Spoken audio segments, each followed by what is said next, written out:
Hey, it's the Ultimate Handyman. I wanted to show you how I made this simple duplicating tool for my wood lathe using some really simple materials you could probably have laying around your house if you're a handy person. So I needed to make 2 copies of this wooden ball that goes on a hand railing. And what I did is I mounted it on some 4x4s just to get it up almost about the same level as the part I'm turning. Now, before I turn my part, I take the material I'm going to be using and I turn it into a wooden dowel, basically, the size I need.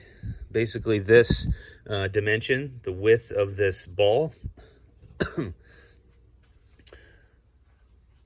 So to cut it out, I take one of my cutting chisels and I weld a steel rod on it. This is a 1/4-inch rod.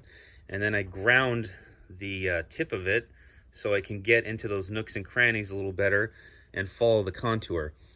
So basically, I started off in the center like that. You can see I have it adjusted to where I start the chisel right at that first dimension and then work my way around the ball just like that, and it falls. You can see how it follows that contour of the part. Now this is going to be a rough cut. It's not a pretty cut.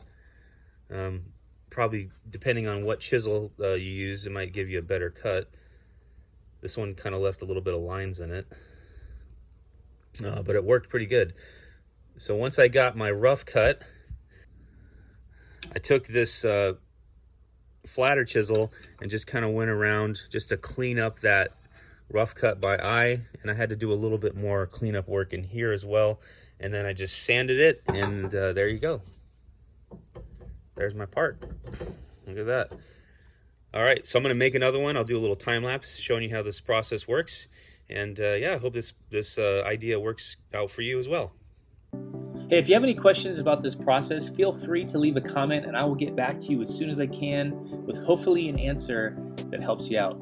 Now, before you end the video, can you do me a huge favor? Can you please like, share, and subscribe?